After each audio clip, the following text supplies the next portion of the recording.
चली कहानी, चली कहानी। रेडियो सिटी पर आप सुन रहे हैं चली कहानी। आज की कहानी है शरत चंद्र चट्टोपाध्याय की लिखी मुकदमे का नतीजा। आज की कहानी में एक खास किरदार है कहानी के बाकी किरदारों के अलावा। यह किरदार है रिश्तों की एक अनोखी महक। देखिएगा क्या यह महक इस कहानी के जरिए आप तक पहुंच पाती है। वृद्ध सामंत वृंदावन की मृत्यु के बाद उनके दोनों बेटे शिब्बू और शंभू रोज लड़ते रहते। फिर भी 5-6 महीनों तक दोनों एक साथ खाते पकाते रहे, लेकिन निर्वाह न कर पाने के कारण दोनों अलग हो गए। स्वयं गांव के जमींदार चौधरी साहब ने संयुक्त संपत्ति, खेतीबाड़ी, जमीन जायदाद और बाग तालाब इन सब का बंटवारा कर दिया। इस आधार पर बड़ा भाई पुराने घर में रहता और छोटा भाई शंभू तालाब के पास मिट्टी का घर बनाकर अपनी पत्नी और बाल बच्चों के साथ उसमें रहने लगा। सारी संपत्ति का बंटवारा हो गया, लेकिन बांसों का एक झुरमुट संयुक्त अधिकार में बना रहा, यानी दोनों का रहा। शिब्बू का तर्क था कि उसे पुराने पड़ गए अपने मकान को नए सिरे से बनवाना है। इसके लिए उसे बांसों की आवश्यकता पड़ेगी। छप्पर, खूंटी आदि सभी कामों के लिए बांस चाहिए होंगे। भाई अपना ये झाड़ रहा तो किसी के आगे हाथ क्यों फैलाऊं? विरोध करता हुआ शंभू व्यंग में बोला, अच्छा इनकी जरूरत ही असली जरूरत है क्या? मेरी जरूरत का कोई महत्व नहीं? क्या मेरा काम केले के पत्तों से चल जाएगा? भाई मेरा अनुरोध है कि मेरी आवश्यकता की उपेक्षा नहीं होनी चाहिए। इस तरह दोनों की आवश्यकता की पूर्ति के साधन को दोनों के संयुक्त अधिकार में रहने दिया। लेकिन इसका दुष्परिणाम यह हुआ कि शंभू अगर एक टहनी काटने की चेष्टा करता तो शिब्बू गंडासा लेकर उस पर झपटता, और शंभू अगर शिब्बू की पत्नी को बांस के पास खड़ा देखता भी तो भी लाठी लेकर आ जाता। षष्ठी देवी की पूजा जैसे किसी धार्मिक अनुष्ठान के अवसर पर बड़ी बहू गंगामणि को थोड़े से बांस के पत्तों की आवश्यकता थी। अब इस गांव में यह आवश्यकता कहीं से भी पूरी की जा सकती है, लेकिन जब घर में ही पत्ते सुलभ हों तो फिर किसी दूसरे के आगे हाथ क्यों फैलाना? इसके अलावा उसने सोचा कि उसका देवर अब तक खेत पर चला गया होगा और घर में अकेली रह गई होगी छोटी बहू, तो कोई बखेड़ा भी खड़ा नहीं होगा। लेकिन न जाने शंभू किस कारण उस दिन अभी तक खेत पर नहीं जाकर घर पर बैठा था। बासी भात खाकर उसने हाथ मुंह धोए ही थे कि शंभू के पास आकर छोटी बहू ने बड़ी बहू द्वारा किए जा रहे उत्पात की जानकारी दी। तो गुस्से से तमतमाते शंभू ने बांस के झुरमुट के पास पहुंचकर भाभी के हाथ से पत्ते छीन लिए और तोड़ मरोड़ कर इधर उधर फेंक दिए। इसी के साथ उसने अपनी भाभी को ऐसी खरी खोटी सुनाई कि बड़ी बहू तिलमिला उठी। भाभी के साथ शंभू का यह व्यवहार निस्संदेह निंदनीय था। क्रोध से उफनती बड़ी बहू ने खलिहान से अपने पति को बुलावा भेजा। शिब्बू कुछ असामान्य घट जाने की आशंका से हल चलाना छोड़कर हाथ में हंसियां लेकर घर आ पहुंचा। पत्नी के रुदन पर उत्तेजित शिब्बू ने हवा में हंसियां घुमाते हुए शंभू को चुनौती के स्वर में भद्दी गालियां दी, जिन्हें सुनकर लोग इकट्ठे हो गए। इतने पर भी संतुष्ट न होने पर वो अपनी शिकायत लेकर चौधरी साहब के यहां जा पहुंचा और उनसे बोला, अगर आपसे भी मुझे न्याय नहीं मिलेगा तो मैं न्यायालय में शंभू के विरुद्ध मुकदमा ठोक दूंगा। ऐसा न करने पर तो मुझे मर्द कहलाने का अधिकार ही नहीं रहेगा। लज्जा आएगी खुद पर।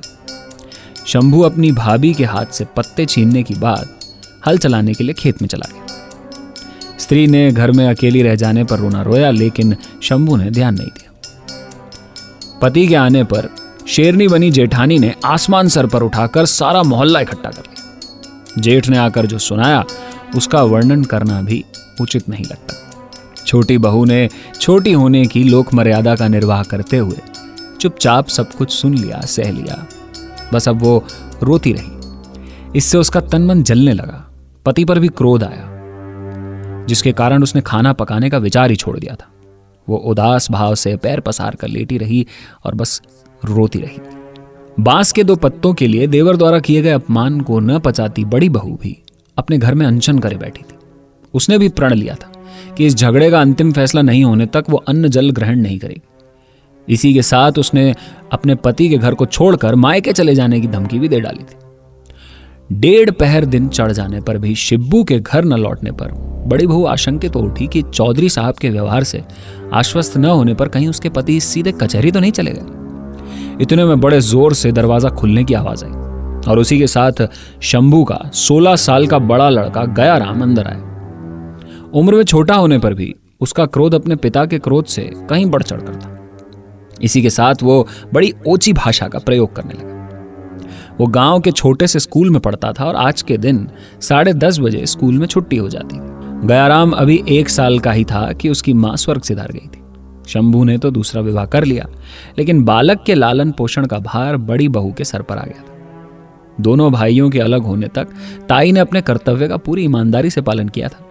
नई बहू के साथ बालक का कोई खास लगाव नहीं था, इसलिए दोनों भाइयों के अलग हो जाने पर भी बालक का अपनी ताई के घर आना जाना पहले जैसा लगा रहा। आज अपने घर में जाने पर गयाराम ने चूल्हा ठंडा देखा तो वो बहुत ज्यादा गुस्सा हुआ और फिर ताई के घर चला गया। ताई के चेहरे को देखकर तो बालक के भीतर की ज्वाला और ज्यादा धधकने लगी। वो बिना कुछ पूछताछ किए बोला, ताई भूख लगी है, खाने को भात दो। ताई ने सुनकर अनसुना कर दिया। वो पहले की तरह जड़ बनी चुपचाप बैठी रही। इससे तिल मिलाते हुए गयाराम ने जमीन पर पैर पटक कर बोला, बोल तो सही, भात देना है या नहीं? गंगा मणि भी गुस्से में बोली, मैंने भात कब पकाया है जो तुझे दूं? क्या तेरी सौतेली माँ ने तुझे खाने के लिए कुछ नहीं दिया जो तू इधर भाग आया? गयाराम और गुस्सा हुआ और बोला, तू उसकी बात छोड़ और हाँ, अपनी बात बता कि तू भात देती है नहीं देती तो मैं तेरी सारी हंडियां मटकियां सब तोड़ फोड़ दूंगा। कहता हुआ रसोई घर की तरफ चला गया। रसोई का दरवाजा खोलने से पूर्व रुक गया। गयाराम कुछ सोचता हुआ शांति से बोला, तू भात नहीं देती तो न दे, कोई बात नहीं।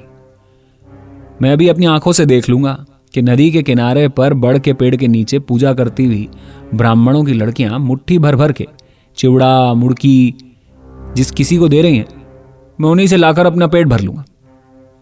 गयाराम की बातें सुनकर गंगामणि को आज बुरा लगा था। फिर उसने अपने क्रोध पर नियंत्रण पाकर शांत स्वर में कहा, देखती हूं कि तू खाली पेट इस घर से कैसे जा पाता है। तुम देखती रहना, मैं तो जा रहा हूं।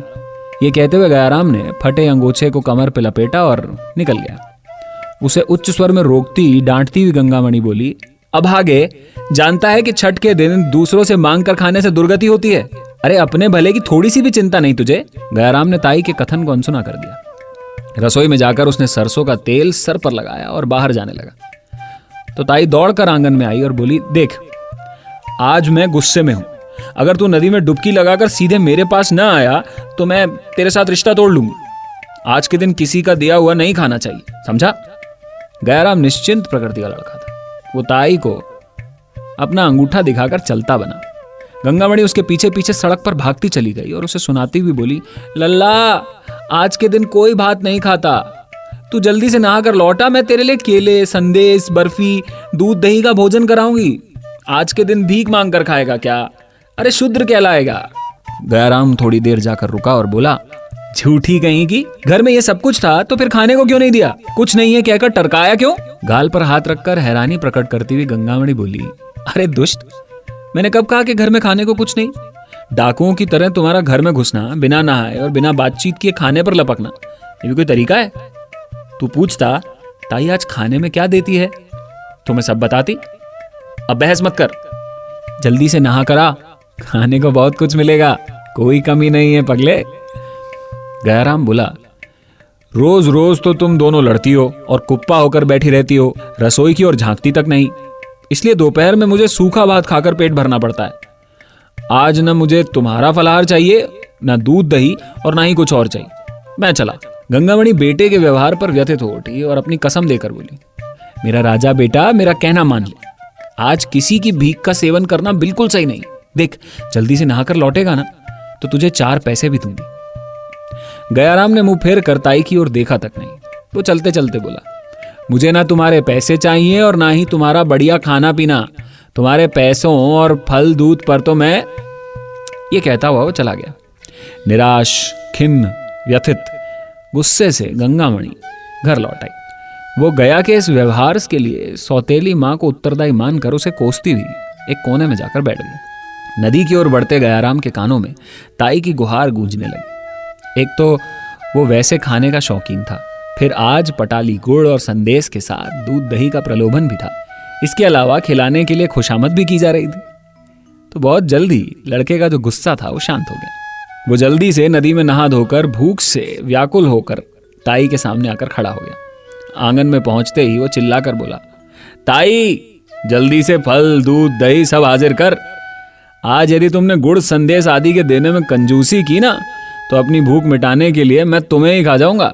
गाय की सेवा करने के लिए गौशाला में घुसती गंगामणि ने गयाराम की चिल्लाहट सुनी तो वह झूठा आश्वासन देने की अपनी गलती पर पछताने लगी। घर में दूध, दही, चिवड़ा और गुड़ तो था, पर केले, संदेश और पटाली गुड़ उसने तो बस वैसे ही नाम ले दिए थे। उस वक्त तो गया को भीख का अन्न खाने से रोकना था। वो प्रयोजन तो सिद्ध हो गया, बात मान गया वो, लेकिन अब समस्या थोड़ी सी मुश्किल हो रही थी। वो बोली, गया तू कपड़े बदल, इस बीच में नदी से पानी लेकर लौटती हूँ, जल्दी आना। ये कहकर गयाराम ने जल्दी से कपड़े बदले, अपना आसन बिछाया, पानी का ग्लास भरा और पेट पूजा के लिए तैयार होकर बैठ गया। गंगामणि पानी लेकर जल्दी से लौट आई और गया को प्रसन्न देखकर संतुष्ट भाव से बोली, देख हंसता हुआ मेरा बेटा कितना प्यारा और सुंदर लगता है। अच्छे बच्चे बात बात पर बिगड़ा नहीं करते। इसके साथ ही वो भंडार घर से खाने का सामान लाने चल दी। पल भर में खाने की सामग्री पर दृष्टि डालने के बाद गयाराम ऊंचे स्वर में बोला, केले और संदेश कहाँ हैं? गंगामणि हकलाती हुई बोली, बेटा सच कहती हूँ, अंतर्यामी साक्षी है, ढकना भूल गई थी, इसलिए चूहों ने सब गड़बड़ कर दी। मुझे तो लगता है कि अब घर में एक बिल्ली को पालने बिना काम नहीं चलेगा। गयाराम हंसकर बोला, मेरे सामने चालाकी करती है? क्यों, चूहे कहीं केले खाते हैं? मान क्यों नहीं लेती कि केले घर में थे ही नहीं? आश्चर्य प्रकट करती हुई गंगामणि बोली, ये तू क्या कहता है? क्या चूहे केले नहीं खाते? मेरे पास केले नहीं थे, ऐसा तू कैसे कह सकता है? अच्छा अच्छा, बहस छोड़, मैं मान लेता हूं कि चूहे केले खाते हैं, मुझे केले नहीं चाहिए। अब तू मुझे पटाली गुड़ और संदेश तो दे, इन्हें देने से देर न लगाना और ना कंजूसी करना। गयाराम दही चिवड़ा मिलाकर खाने लगा और इधर गंगामणि फिर से भंडार की तरफ चली गई। वो खाली मटकियां और हांडियों को हिलाने का अभिनय करने के साथ बिलखती हुई बोली, हाय मैं तो लुट गई, सारे संदेश भी चूहे खा गए। अब तो गया मेरी बात पर विश्वास भी नहीं करेगा। संयम खोकर चिल्लाता हुआ गया बोला, डायन मुझे बेवकूफ बनाती है? क्या चूहे पटाली गुड़ भी खाते हैं? जब तेरे पास ये सब था ही नहीं तो तुझे झूठ बोलने की क्या जरूरत थी? मैं सच कहती हूँ, सब कुछ था। गयाराम क्रोधवश उठ खड़ा हुआ और बोला, ताई ये नाटक मेरे साथ नहीं चलेगा, मैं तेरी नस नस पहचानता हूँ, ये ले, मुझे तेरे यहाँ कुछ नहीं खाना। कहते हुए उसने पांव की ठोकर से सारा सामान बिखेर दिया और एक लकड़ी की चोट से भंडार में रखी मटकियां और हांडियां भी तोड़ फोड़ डाली। इसके बाद बोला, क्यों, तुम्हारे झूठ बोलने का इतना दंड काफी है या नहीं? ताई द्वारा रोकने की चेष्टा का परिणाम यह हुआ कि उसका हाथ भी जरा जख्मी हो गया। इस बीच जमींदार के यहाँ से शिब्बू को लौटा देखकर गंगामणि रोने लगी तो गयाराम घात लगाकर घर से भाग लिया। शिब्बू ने गुस्से में पूछा, क्या मामला है? रोती हुई गंगामणि बोली, घर में घुसकर गया मेरे भंडार की मटकियां और हांडियां फोड़ गया, मुझे भी घायल कर दिया। शिब्बू ने जमींदार के यहाँ जाने से पहले अपने पढ़े लिखे साले को उसके घर से अपने साथ ले लिया था। इस समय वो भी यहाँ पर मौजूद था। वो बोला, मुझे तो ये सब आपके छोटे भाई की शैतानी लगती है, उसने लड़के को सिखा पढ़ाकर नुकसान कराया है। क्यों दीदी, क्या मैं गलत कह रहा हूँ? उस समय उत्तेजित और दुखी गंगामणि अपने भाई की हाँ में हाँ मिलाकर बोली, भैया तुम सच कहते हो, ये इनके भाई और छोटी बहू की शिक्षा का ही फल है। ये कहकर उसने अपने घर पर सांकल लगाई और हाथ में लकड़ी लेकर आंगन में आकर चिल्लाने लगी, क्यों देवर जी, बेचारे लड़के को क्या सिखाते फिरते हो? लो मैं खड़ी हूं, मुझे जितना पीटना हो आकर पीट लो, चाहो तो दोनों बाप बेटे मिलकर ही कोशिश कर लो। फलार करने से निवृत्त हुए शंभू ने हाथ में जलती हुई लकड़ी ली, आंगन में खड़ी भाभी के रौद्र रूप को देखा तो हैरान होकर बोला, आखिर हुआ क्या है, कुछ बताओगे तो पता चले। अपनी पत्नी को उलझता देख जमींदार के यहाँ से निराश लौटे शिब्बू का अभी तक नहाना खाना कुछ नहीं हुआ था। घर में इस नए कांड को देखकर वो एकदम असंयत और असंतुलित हो उठा। वो मोटी सी कसम खाकर थाने पर रिपोर्ट लिखाने चल दिया। शिब्बू के पढ़े लिखे और समझदार साले का गयाराम से पहले से मनमुटाव था। वो बोला, किसी के घर में घुसकर तोड़फोड़ करना कानूनन अपराध है, इसके लिए 6 महीने तक की जेल का प्रावधान है। जीजा जी, आप चाहो तो मैं बाप बेटे की चक्की चलवा सकता हूं। शिब्बू साले के हाथ को पकड़कर थाने की तरफ चल दिया। इधर गंगामणि ने फिर से देवर को ललकारा तो वो बोला, भाभी भगवान की कसम, मुझे कुछ मालूम नहीं कि किसने क्या किया है। गंगामणि चिढ़ाती हुई बोली, दारोगा जी के आते ही सब मालूम हो जाएगा।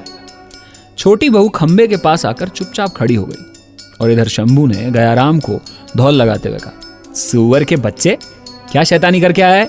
फिर वो भाभी से बोला, भाभी मुझे अपनी कसम विश्वास करो, मुझे कुछ नहीं मालूम क्या हुआ है। ताई जानती थी कि उसका देवर शंभू इस घटना से एकदम अपरिचित है, किंतु ये समय क्षमा करने या उदारता दिखाने का नहीं है। इसलिए बाप पर बेटे के आने का दोष लगाती हुई गंगामणि ने खूब बड़ा चढ़ाकर गयाराम की धूर्तता का वर्णन कर दिया। कम बोलने वाली छोटी बहू ने कहा, कब से मैं आपसे इस लड़के के शरारती और जिद्दी होने की शिकायत कर रही। एक दिन ये मेरे बेटे को भी निगल जाएगा, पक्का पिशाच है ये मेरी बात पर तुम विश्वास नहीं करते, अब क्या अपनी भाभी की बात को भी झूठा मान लोगे? शंभू ने गिड़गिड़ा कर पूछा, भाभी कहीं भैया सचमुच ही थाने तो नहीं चले गए? देवर की दीनता से परेशान होकर गंगामणि बोली, देवर जी तुम्हारे भैया पंचू को साथ लेकर थाने ही गए हैं। पति को डर से कांपते हुए देख छोटी बहू बोली, कितने दिनों से आपसे कह रही हूं कि नदी के उस पार बने सरकारी पुल पर गया को काम पर लगवा दो, वो चाबुक की चोट से काम लेंगे, लाला को अकल आ जाएगी। मेरी ना मानकर लड़के को स्कूल भेजने का क्या फायदा? इसने कौन सा वकील या जज बनना है? शंभू दुखी स्वर में बोला, क्या तुझे इस लड़के से कोई प्रेम नहीं? मैंने सुना है कि बहुत सारे मजदूर खुदाई में दबकर मर जाते हैं। इस हालत में मैं अपनी छाती पर कैसे पत्थर रख के इसे भेज दूं? तो फिर बाप बेटे जेल की रोटियां तोड़ना। भाभी की खुशामद करता हुआ शंभू बोला, भाभी अब की बार क्षमा कर दो, भैया को संभाल लो, मैं कल ही लड़के को पुल पे काम पे लगवा दूंगा। ये यहाँ नहीं रहेगा ना शैतानी करेगा। छोटी बहू जेठानी से बोली, जब झगड़े की जड़ ये लड़का है तो जीजी मेरी समझ में नहीं आता कि तुम इसे अपने घर में घुसने ही क्यों देती हो? मेरा कहा तो सबको बुरा लगता है, लेकिन पिछली बार भी इसने तुम्हारे मर्तबान तोड़ डाले थे। अरे लातों के भूत बातों से नहीं मानते भाभी, मैं कहती हूँ पुल के काम में लगा देते हैं, आदमी बन जाएगा। शंभू ने कसम खाकर कहा, कल ही इस छोकरे को काम पर लगाऊंगा, उसके बाद ही मैं अन्न जल ग्रहण करूंगा। गंगामणि ने हाथ की लकड़ी फेंक दी और वो बिना कुछ बोले चली गई। तीसरे पहर गंगामणि अपने भूखे प्यासे पति और भाई को भोजन खिलाने की तैयारी में जुट गई कि गयाराम आया। घर में ताई को अकेला पाकर वो पीछे आकर खड़ा हो गया और उसे पुकारता हुआ बोला, ताई। थका मांदा गयाराम धम से बैठ गया और बोला, ताई पेट में चूहे कूद रहे हैं, तेरे पास जो है दे दे, मैं वही खा लूंगा, अब भूख नहीं सही जाती। शांत हुई गंगामणि फिर गुस्सा उठी, बोली, ढीठ, बेशरम, बेहया, फिर यहां चला आया मांगने? निकल यहां से, नहीं तो जूतों से पिटाई करूंगी। क्या सचमुच चले जाने को कह रही है? गाली बकती हुई ताई बोली, हरामजादे, नहीं तो क्या मैं तुम्हारे साथ मजाक कर रही हूं? ताई तेरे सिवा मुझे और किसका सहारा है? तूने चूहे का नाम लेकर झूठ बोला, इस पर मुझे गुस्सा आया। सीधे सीधे कह देती घर में नहीं है, फिर देखती कि मैं खाता या नहीं। डायन, अब भूखा मत मार, जल्दी से खाने को दे दे। थोड़ा शांत होकर गंगामणि बोली, भूख लगी है तो सौतेली माँ के पास क्यों नहीं जाता? सौतेली माँ के नाम को सुनते ही उससे और गुस्सा आया। बोला, उसका तो मैं कभी मुंह न देखूं। उस ससुरी से खाना मांगा तो बोली जेल का भात खाना। मैंने तेरे पास आने की कही तो फिर उस ससुरी ने मेरे पिता को उल्टी सीधी पट्टी पढ़ाई, तभी तो उसने तुम्हारे हाथ से पत्ते छीने। इसके बाद रोते और धरती पर पैर पटकते हुए गया ने कहा, तुझे खुद पत्ते ले जाने की जरूरत क्या थी? इससे तुझे क्या मिला? अपना सम्मान गंवाया और टकरार बढ़ाई। एक दिन मैं बांस के झुरमुट में आग लगा दूंगा। मुझे कहा होता, क्या मैं लाके ना देता? जानती हो कि मेरी सौतेली माँ क्या कहती है?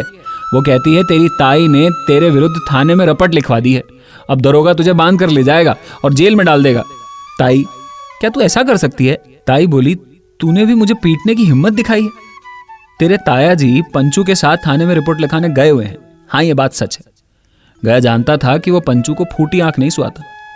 इससे डरकर बोला, जब तू जानती है कि गुस्से में मेरे को होश नहीं रहता तो बीच में क्यों टपक पड़ी थी? अपना हाथ न लाती तो तुझे भी न लगती। तो क्या तू मुझ पर हाथ उठाएगा? अब जेल की काल कोठरी में जाकर सड़ना। ताई को ठेंगा दिखाकर बोला, मुझे जेल में भेजकर क्या तू चैन की नींद सो पाएगी? रोती रोती अंधी हो जाएगी ताई। तू मेरा भला कौन है जो मैं तेरे लिए रोऊंगी? मेरी बला से तू कहीं पड़ा सड़ता रहे। चिल्लाकर गया बोला, पहले कुछ खाने को तो दे, सुबह का भूखा हूं, ये सब बातें बाद में करना। गंगामणि के मुंह खोलने से पहले शिब्बू घर लौट आया और अपने घर पर गयाराम को देखकर आग बबूला हो गया। गया को गालियां बकता हुआ शिब्बू पंचू से छोकरे को पकड़ने और उसकी पिटाई करने को कहने लगा। बिजली की तेजी से गया वहां से भाग गया और पंचू को सुनाकर बोला, एक दिन मैंने तेरी टांग न तोड़ी ना तो मैं अपने बाप का बेटा नहीं। पलक झपकने की देर थी, ये सब हो गया। गंगामणि देखती रही, वो बेचारी किसी को कुछ कह न सकी। शिब्बू ने गुस्से में अपनी पत्नी से कहा, यह सब तेरे लाड प्यार का नतीजा है। मैंने तुझे अपने सर की कसम दी है, आज के बाद ये छोकरा कभी इस घर में घुसना नहीं चाहिए। पंचू बोला, दीदी अगर तूने इसे अपने घर में आने दिया ना तो ये दुष्ट अपने प्रण को सच करने के लिए मेरी टांग भी तोड़ सकता है। तेरा तो कुछ नहीं बिगड़ेगा, मैं कहीं से अपंग हो जाऊंगा। शिब्बू ने कहा, पंचू तू चिंता ना कर, मैं कल सवेरे ही उसे पुलिस के हवाले कर दूंगा। गंगामणि जड़ बनी चुपचाप बैठी रही, वो मुंह से एक शब्द न बोल सकी। पंचू डरपोक था तो रात में घर ना आकर जीजी के यहीं सो गया। दूसरे दिन दक्षिणा मिलने पर दारोगा जी, सिपाही और चौकीदार मामले की तहकीकात करने के लिए घटनास्थल पर आए। अभियोग काफी बड़े थे। दूसरे के घर में जबरदस्ती घुसना, सामान की चोरी, जलती लकड़ी से महिला को मारना पीटना और उधम मचाना। दारोगा साहब के आने से पूरे गांव में तहलका और हलचल मचना स्वाभाविक था। मुख्य अभियुक्त यानी गयाराम को फुसलाकर पकड़ लिया गया। दारोगा जी और उनके अमले को देखते ही गयाराम फूट फूट कर रोने लगा और बोला, घर के सब लोग मेरी जान के दुश्मन बन गए हैं, मुझ निर्दोष को जेल भेजने पर तुले। बूढ़े दारोगा अभियुक्त की उम्र और उसके करुण क्रंदन से द्रवित होकर, दुखी होकर उससे बोले, गयाराम क्या तुझे घर में कोई प्यार नहीं करता? गया बोला, केवल ताई जी को छोड़कर और कोई मुझे प्यार नहीं करता। तो अपने को प्यार करने वाली ताई को तुमने क्यों पीटा? नहीं साहब, मैं उसे क्यों मारूंगा? दरवाजे की ओट में खड़ी ताई को इशारा करके बोला, ताई साहब को बताना क्या मैंने तुझ पे हाथ उठाया? पास में बैठे पंचू ने कहा, जीजी हुजूर को सच सच बता दे, कल दोपहर में तुम्हारे घर में घुसकर इस झूठे शैतान ने लकड़ी से तुझ पर हमला किया था। धर्मपूर्ति दारोगा जी के सामने झूठ बोलने का परिणाम अच्छा नहीं होगा जीजी। गंगामणि की फुसफुसाहट को स्पष्ट वाणी देते हुए पंचू ने कहा, हुजूर मेरी जीजी मारे जाने की हामी भर रही है, सही में मारा था इसे। गुस्से से गया बोला, पंचू तुझे झूठ बोलने का दंड देना पड़ेगा, तू बिना बात के मेरे पीछे पड़ा है। मैंने तेरी टांग न तोड़ी ना तो। बात पूरी करने से पहले ही उसकी आंख से आंसू निकल आए। पंचू दारोगा की तरफ देखकर चिल्लाते हुए बोला, हुजूर अब तो आपने कानों कान सुन लिया, जब हुजूर के सामने इस तरह बक रहा है तो हुजूर के पीछे तो कुछ भी कर सकता है। मैं तो कहता हूं इस सांड को खुला मत छोड़ो। सुनकर दारोगा मुस्कुरा दिया।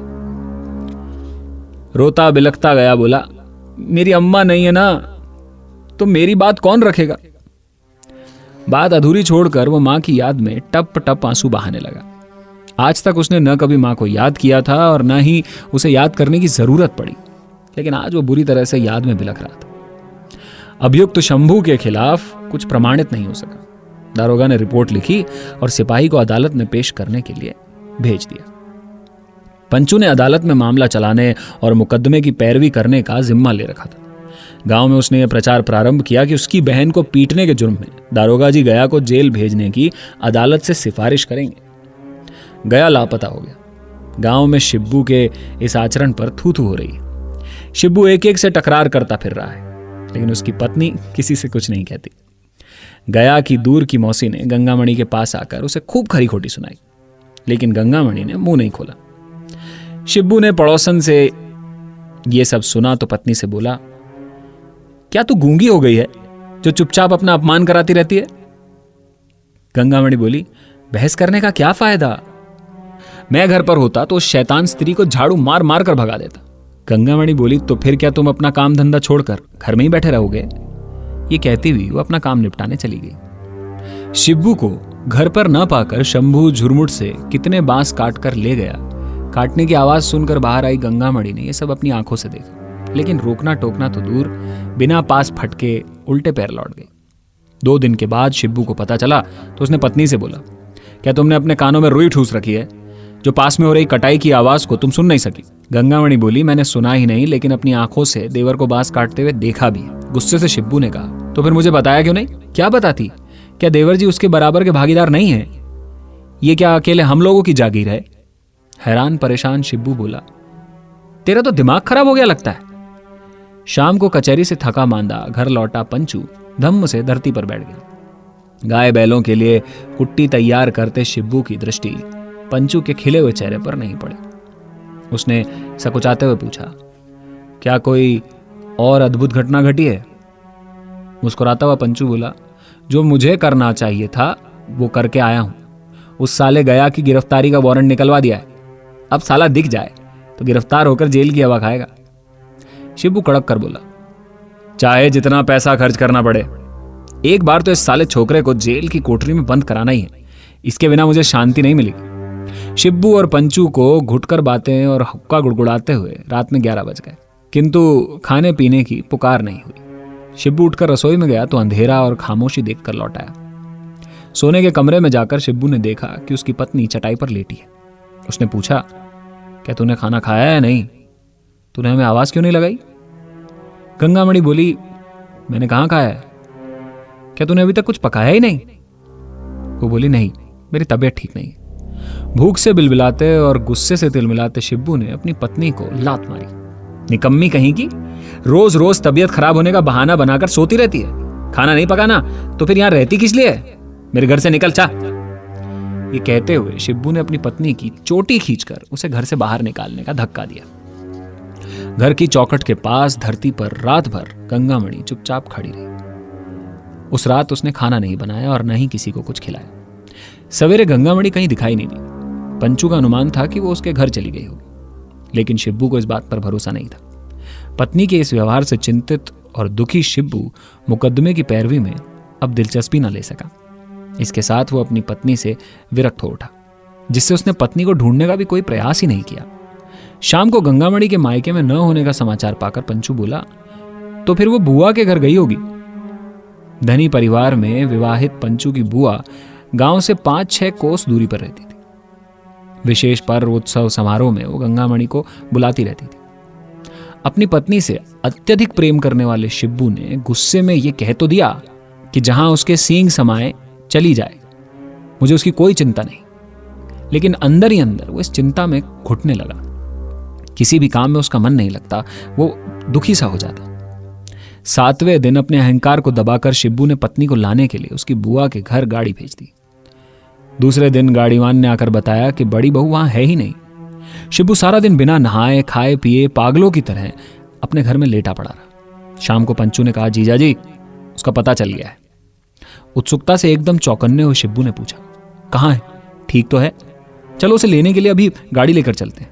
सामंत साहब, मैं जीजी की नहीं, गया के पता चलने की बात कर रहा हूं। गयाराम का पता चल गया है। शिब्बू बिना कुछ बोले फिर से लेट गया। पंचू अपने जीजा को समझाने लगा कि गया को गिरफ्तार करने का इससे अच्छा मौका नहीं मिलेगा। मैं तो कहता हूं जीजी को भनक पड़ने से पहले ही उस पापी को जेल में भिजवा देना चाहिए। उदास स्वर में शिब्बू बोला, पंचू, पहले तेरी जीजी घर लौट आए, फिर गया के बारे में सोच लेंगे। पंचू बोला, नहीं, जीजी रुकावट डाल सकती है। उसके लौट आने पर यह काम कभी नहीं हो सकेगा। शुभ कार्य को निपटाने में देरी नहीं करनी चाहिए। शिब्बू राजी हो गया, लेकिन किसी उजड़े घर वाले का किसी दूसरे का घर उजाड़ने में कोई खास उत्साह नहीं होता। अगले दिन पंचू सरकारी अमले को लेकर गया को गिरफ्तार कराने चल पड़ा। रास्ते में उसने बताया कि बड़ी कठिनाई से कहीं से पक्की खबर मिली है। शंभू ने लड़के का नाम बदलकर उसे पांचला के सरकारी पुल में काम पे लगवा दिया है। उसे वहीं से गिरफ्तार करना होगा। शिब्बू ने कोई प्रतिक्रिया प्रकट नहीं की। वो एकदम चुप था। दोपहर को वो उस गांव में घुसे। गांव के मैदान में पुल बनाने के काम में आने वाला सामान, लोहा, लकड़ी सब बिखरा पड़ा था। चारों ओर मजदूरों के निवास के लिए छोटी छोटी झोपड़ियां थी। काफी पूछताछ के बाद किसी ने बताया कि क्या आप लोग साहब के बंगले में लिखा पढ़ी का काम करने वाले नए छोकरे के बारे में पूछ रहे हैं? पंचू के हाँ कहने पर उस आदमी ने एक कोठरी की ओर संकेत किया तो वो लोग चुपके से दबे पांव वहां पहुंचे। गयाराम की आवाज को सुनकर पंचू की तो बाछें खिल गई, लेकिन भीतर के दृश्य पर दृष्टि डालते ही उसका चेहरा क्रोध, दुख और लज्जा से काला पड़ गया। उसने देखा कि उसकी जीजी द्वारा पकाए और परोसे भात को गयाराम आनंद से खा रहा है और गंगामणि उसे प्रेम से पंखा कर रही है। अपने पति को देखकर गंगामणि ने पल्लू खींचकर सर को ढका और संयत स्वर में बोली, आप दोनों शांत होकर नदी से स्नान करके लौटो, तब तक मैं फिर से भात पकाकर तैयार करती हूँ। इस पूरी कहानी में गंगामणि का गयाराम के लिए प्रेम एक ऐसा भाव है, एक ऐसी भावना है जिसमें कितना भी कर लो मिलावट नहीं हो सकती। भले ही रिश्ता खून का ना हो, पर प्रेम का था। और प्रेम के रिश्तों की महक ऐसी ही होती है, जो बेमन पके उस भात से भी आती है, खाली पड़ी मटकियों से भी, और निस्वार्थ भाव से किए गए किसी काम से भी। ऐसी ही होती है कुछ खास रिश्तों की महक। ये थी आज की कहानी। लौटूंगा एक और कहानी लेकर रेडियो सिटी पर चली कहानी में। मैं हूं कहानी वाला रजत। चले चले चले चले चले चले कहानी, चली कहानी, चली कहानी।